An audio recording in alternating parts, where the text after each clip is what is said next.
आदाब नाजरीन, उर्दू खबरों में आप सभी का खैर मकदम है। नजर डालते इस वक्त की खास खबरों पर। वजीर आजम नरेंद्र मोदी का मिशन साउथ पुडुचेरी के बाद तमिलनाडु के मदुरई में नुमाइश देखने पहुंचे वजीर आजम। कई बुनियादी ढांचे के मंसूबों का भी किया इफ्तिताह।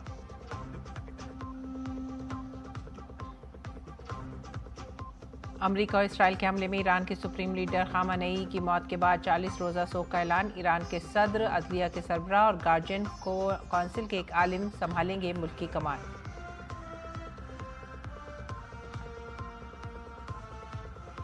आयतुल्ला खामेनेई की मौत के बाद जंग का दायरा हुआ वसी। ईरान की फौज ने खलीजी ममालिक में अमरीकी अड्डों पर हमले किए तेज। मुजाहिरीन ने पाकिस्तान के शहर कराची में अमरीकी कौंसिल खाने पर किया हमला। पुलिस और मुजाहिरीन के दरमियान तसादुम में 9 अफराद हलाक, 20 जख्मी।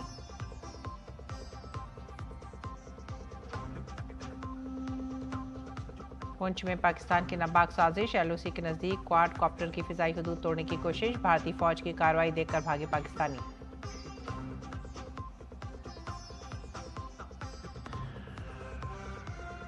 T20 क्रिकेट आलमी कप के सेमीफाइनल में जगह बनाने के मकसद से मैदान पर उतरेगी भारतीय टीम। सुपर 8 में वेस्ट इंडीज से होगा मुकाबला। आज जीते तो सेमीफाइनल में होगी जगह पक्की।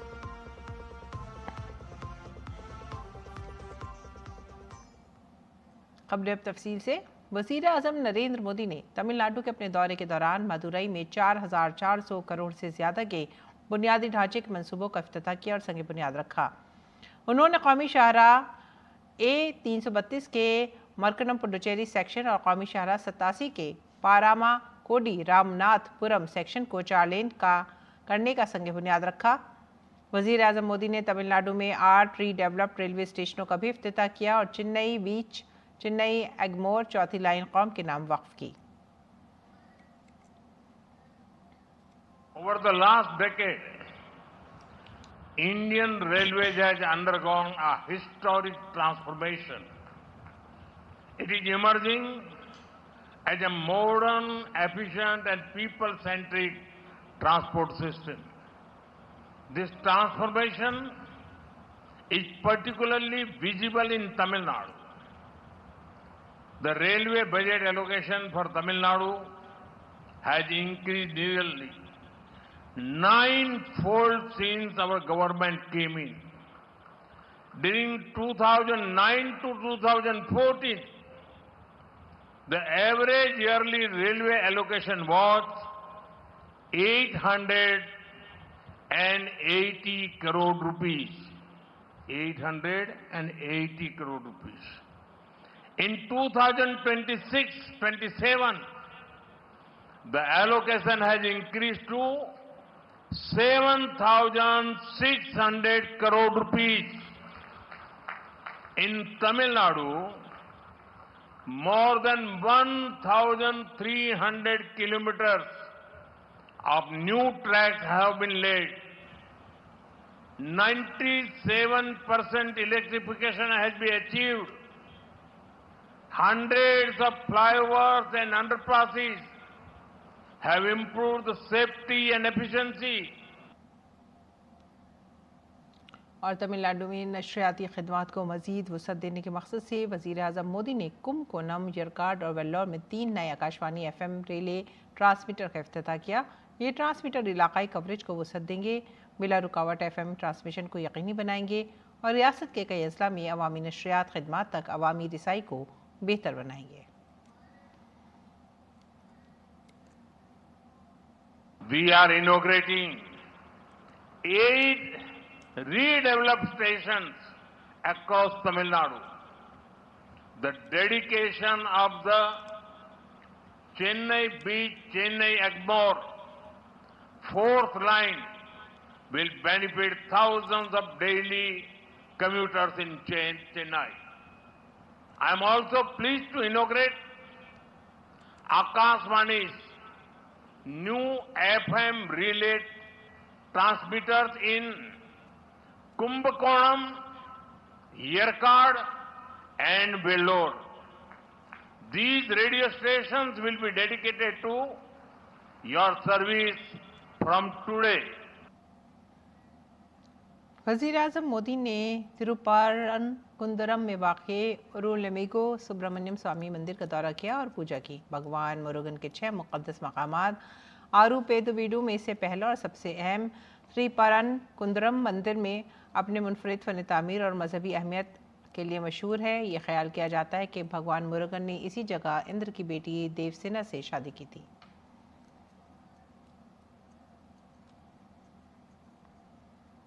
और इससे कबल वज़ीर-ए-आज़म ने पुडुचेरी में 2700 करोड़ रुपए से ज़्यादा के मुख्तलिफ तरक्याती प्रोजेक्टों का इफ्तिताह किया और संग बुनियाद रखा।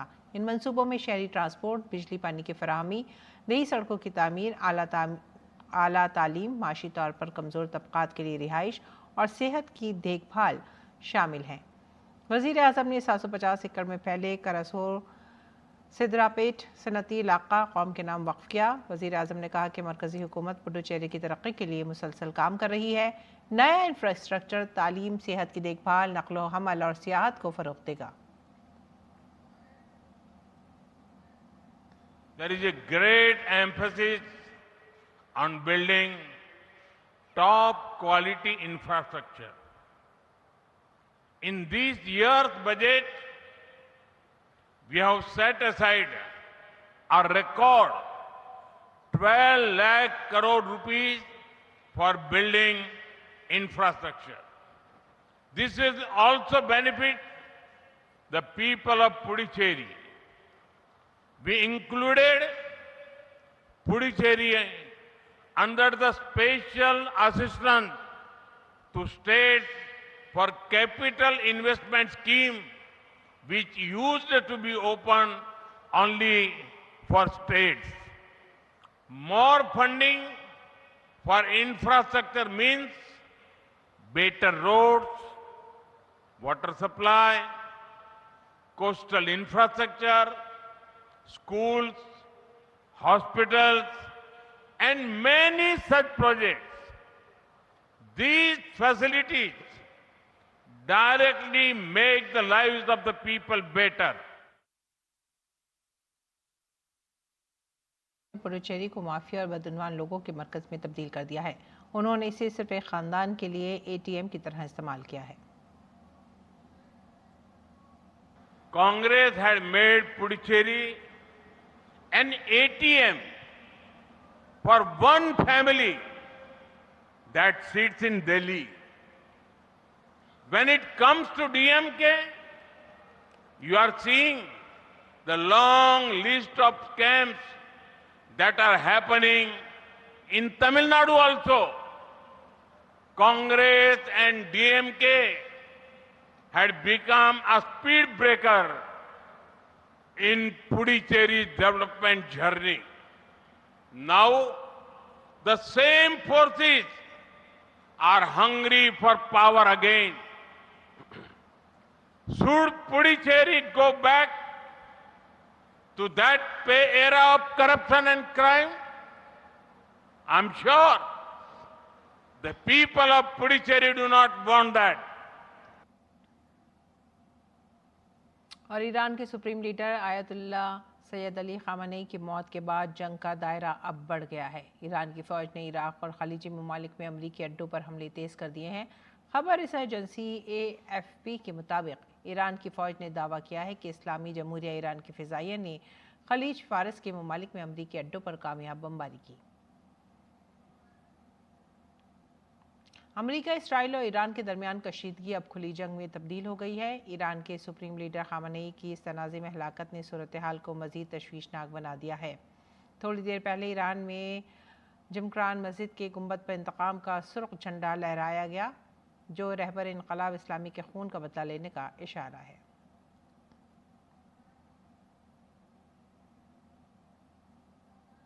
आयतुल्ला खामेनी की मौत के बाद ईरानी सदर मसूद पेज़ेश्कियान, अदलिया के सरबराह गुलाम हुसैन मोहसिनी और मजलिस खबरगाह यानी गार्जियन काउंसिल के एक आलिम इस दौरान ईरान की इंतज़ामी जिम्मेदारियां संभालेंगे। ईरान ने सुप्रीम लीडर के इंतकाल पर 40 रोज़ा सोग और 7 दिन की तातील का ऐलान किया है।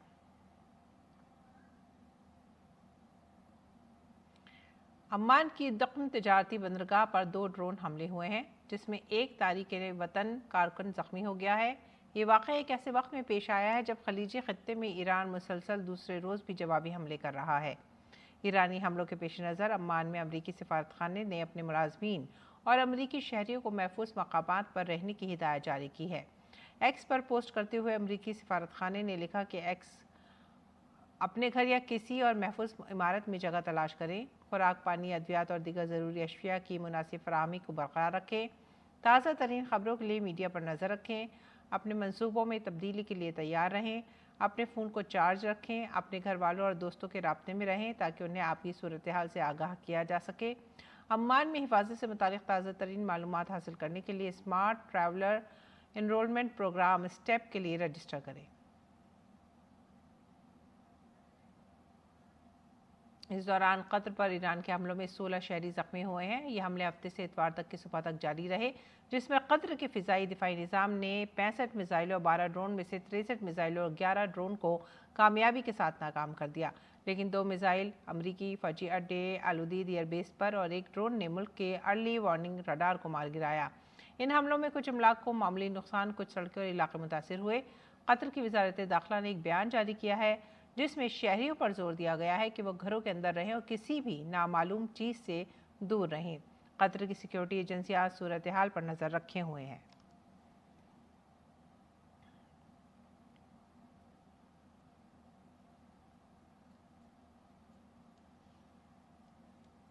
और ईरान के supreme leader Ayatollah Ali Khamenei के कत्ल के बाद मुजाहिरीन ने पाकिस्तान के शहर कराची में अमरीकी कौंसलखाने पर हमला कर दिया। पुलिस और मुजाहिरीन के दरमियान झड़पों में 9 अफराद हलाक और कम अज़ कम 20 ज़ख्मी हो गए। पुलिस ने मुबैना तौर पर हुजूम पर काबू पाने के लिए गोला बारूद और आंसू गैस का इस्तेमाल किया।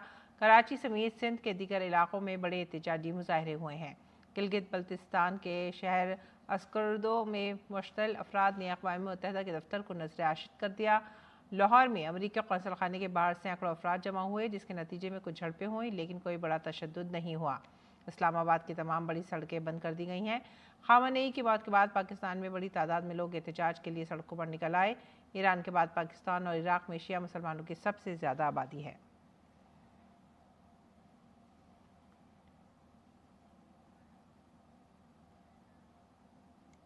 और भारत के सिफारतखाने ने लेबनान में रहने वाले भारतीय शहरियों के लिए हिफाजत से मुतालिक एक अहम एडवाइजरी जारी की है। सिफारतखाने ने भारतीय शहरियों पर जोर दिया है कि वो गैर ज़रूरी सफ़र से गुरेज करें और मौजूदा इलाकाई सूरत हाल की रोशनी में मकामी सिक्योरिटी और हंगामी तरक्कार पर अमल करें। सिफारतखाने ने यह भी बताया कि भारतीय शहरी किसी भी हंगामी सूरत हाल में भारतीय सिफारतखाने से मोबाइल नंबर पर रब्ता कायम कर सकते हैं। मोबाइल नंबर है 961768600128 और ईमेल है cons.beirut@mea.gov.in।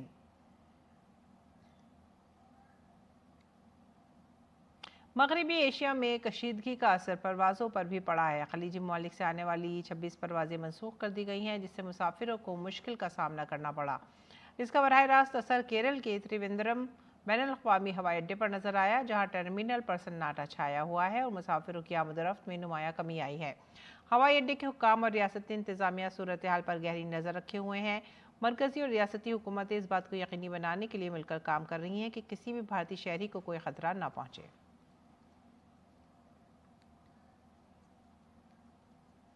मगरबी एशिया में जारी कशीदा सूरत हाल और फौजी पेशरफ्त के तनाजुर में बड़े पैमाने पर परवाज़ों में खलल और बार बार मनसूखी की वजह से मुसाफिरों की एक बड़ी तादाद IGI हवाई अड्डे पर फंसे हुई है। मशरक़ वस्ता के कई ममालिक के लिए तयशुदा परवाज़ें या तो मनसूख कर दी गई हैं या फिर गैर मुअय्यना मुद्दत के लिए मुलतवी कर दी गई हैं।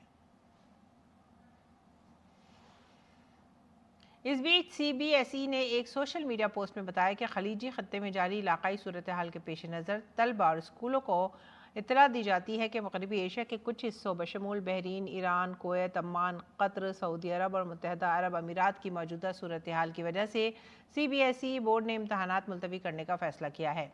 CBSE ने लिखा है कि 2 मार्च 2026 पीर को होने वाले 10वीं और 12वीं जमात के इम्तहानात मुलतवी कर दिए गए हैं। नई तारीखों का ऐलान बाद में किया जाएगा। बोर्ड 3 मार्च को सूरत हाल का जायजा लेगा और 5 मार्च से शेड्यूल इम्तहानात के हवाले से मुनासिब फैसले करेगा।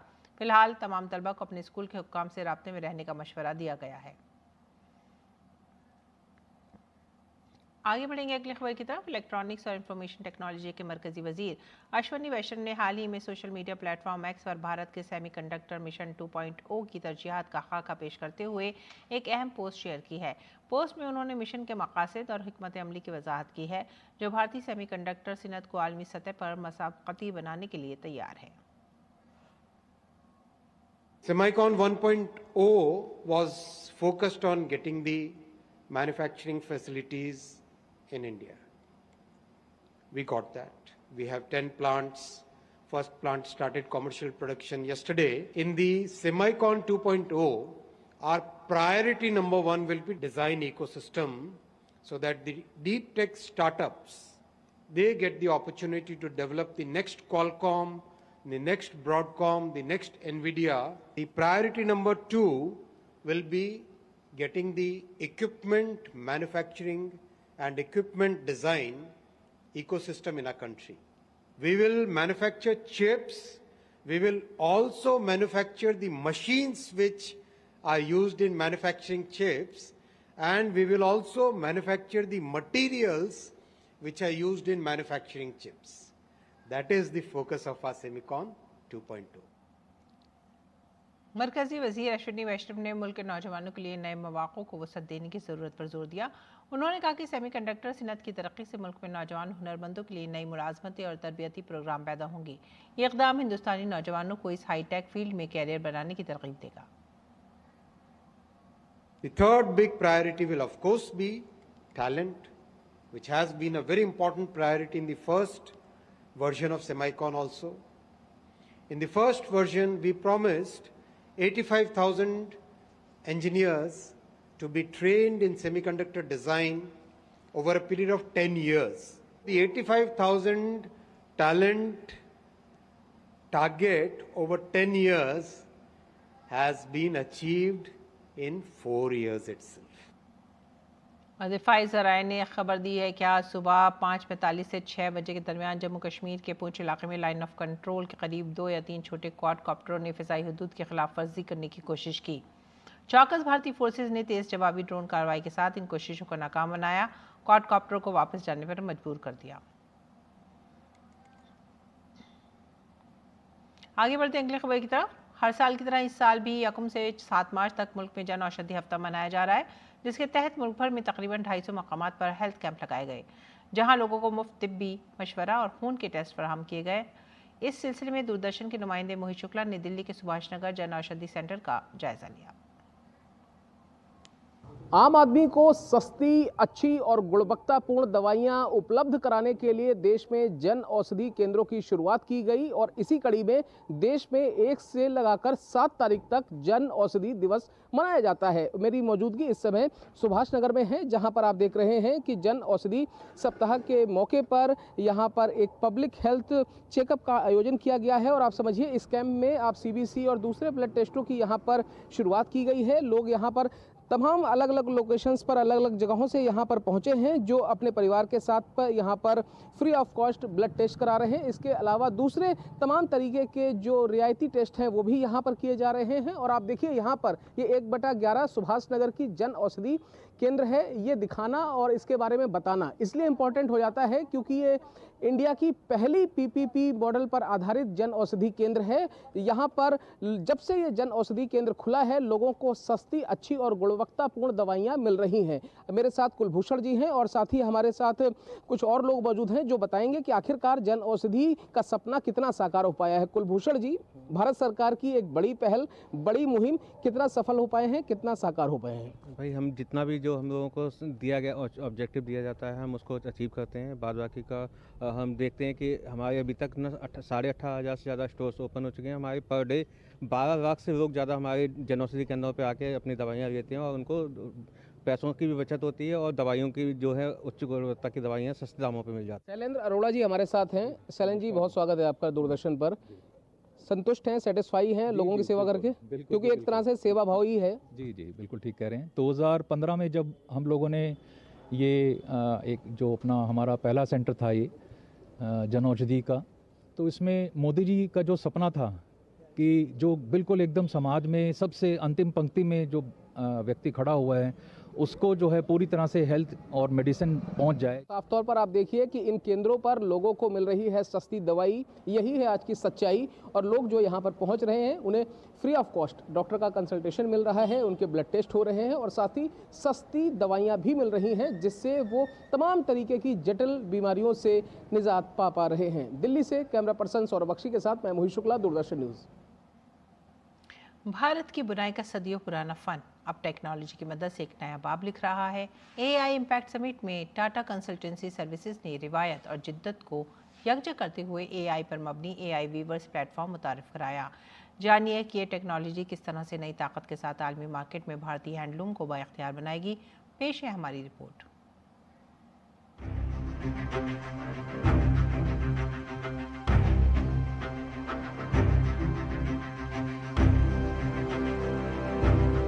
सदियों से हिंदुस्तान के करघों ने न सिर्फ धागे बल्कि तारीख और सकाफत को बुना है। हर साड़ी की एक कहानी है, हर डिजाइन एक विरसा है। लेकिन बदलते वक्त के साथ रिवायती बुनकरों को नए चैलेंजों का सामना करना पड़ रहा है। पेचीदा डिजाइन, लंबे हिसाब और आलमी मुकाबले। अब मसनूई जहानत के दौर में हिंदुस्तान ने रिवायत को मुस्तकबिल से जोड़ने की तरफ एक बड़ा कदम उठाया है। इंडिया एआई इम्पैक्ट समिट 2026 के दौरान टाटा कंसल्टेंसी सर्विस ने एक इनकलाबी मसनूई जहानत पर मबनी बुनाई, करघे और डिजाइन प्लेटफॉर्म की नुमाइश की है। इसका मकसद हिंदुस्तान की हैंडलूम की भरपूर रिवायत को बरकरार रखना और इसे जदीद टेक्नोलॉजी से बाइख्तियार बनाना है। टाटा कंसल्टेंसी सर्विस ने एआई पर मबनी एक ज़हीन डिजाइन प्लेटफॉर्म पेश किया है, जिसे एआई वीवर का नाम दिया गया है। ये एआई से चलने वाला निजाम रिवायती बुनाई के अमल को डिजिटल दुरुस्तगी के साथ जोड़ता है, जिससे पेचीदा डिजाइन को रफ्तार और सफाई के साथ तैयार किया जा सकता है। प्लेटफॉर्म आवाज, खाके या तस्वीर का इस्तेमाल करते हुए डिजाइन को 3D मॉडल में तब्दील करता है और फिर इन्हें करघे के लिए तैयार पैटर्न में तब्दील करता है। ये प्लेटफॉर्म रिवायती साड़ी और टेक्सटाइल डिजाइन के अमल को मुकम्मल तौर पर बदल देता है। ये मॉडल महज देखने के लिए नहीं बल्कि सीधे करघे के लिए तैयार पैटर्न में तब्दील हो जाता है। ये टेक्नोलॉजी खास तौर पर कांचीपुरम की मशहूर कांचीवरम साड़ियों जैसी पेचीदा बुनाई के लिए मुफीद है। ग्राहक अब साड़ी को बनने से पहले ही 3D या ऑगमेंटेड रियलिटी में देख सकते हैं। रंग, पैटर्न और बनावट को पहले से ही परखा जा सकता है।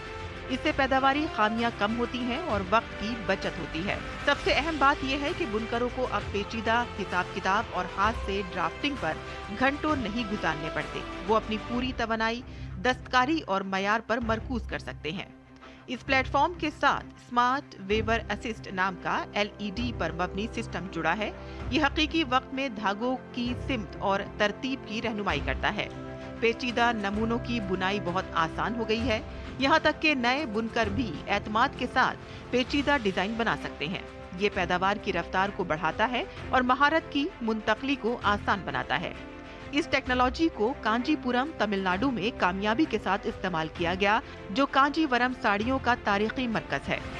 यहाँ इस प्लेटफॉर्म ने रिवायती और वक्त लेने वाली ड्राफ्टिंग के अमल को डिजिटल और दुरुस्त तरीके में तब्दील कर दिया है। डिजाइन तैयार करने वाला वक्त कम हो गया है, पैदावारी कारकर्दगी में इजाफा हुआ है, गलतियां कम हुई हैं और नौजवान इस हुनर में दिलचस्पी बहाल कर रहे हैं। हिंदुस्तान का हैंडलूम सेक्टर लाखों खानदानों को रोजी रोटी का सहारा देता है। आलमी मार्केट में मुकाबला करने के लिए जिद्दत तराजी जरूरी है। एआई वीवर ये जाहिर करता है कि टेक्नोलॉजी रिवायत की शिराकतदार हो सकती है, हरीफ नहीं। जब एआई डिजाइन को आसान बनाता है और बुनकर अपने फन को बेहतर बनाते हैं, तो रिवायत और सकाफत की एक जदीद शक्ल सामने आती है। करघे की आवाज आज भी वही है, धागे अब भी हाथों से गुजर रहे हैं, लेकिन अब वो मसनूई जहानत की ताकत से जुड़ गए हैं। ये सिर्फ टेक्नोलॉजी की कहानी नहीं है, ये एक ऐसे हिंदुस्तान की कहानी है जो अपनी जड़ों को पकड़े हुए एतमाद के साथ मुस्तकबिल की तरफ बढ़ रहा है। रिवायत और टेक्नोलॉजी का ये संगम हिंदुस्तान को सकाफती तौर पर खुशहाल और आलमी सतह पर मुसाबकती बनाएगा। एआई के इस दौर में हिंदुस्तान एक बार फिर अपने करघों से दुनिया को हैरान करने के लिए तैयार है। Bureau report, DD news Urdu खबरें।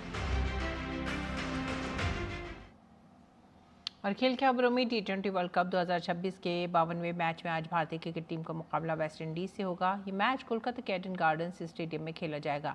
दोनों टीमों के लिए ही ये मुकाबला इंतहाई अहम है, क्योंकि जीतने वाली टीम ही सेमीफाइनल में पहुंचेगी।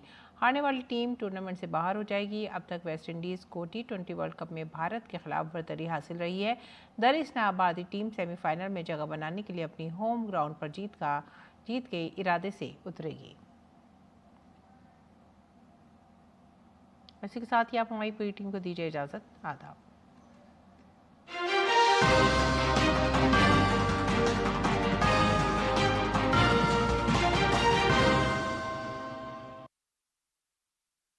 वेद इसे प्यार नहीं करता है, इसे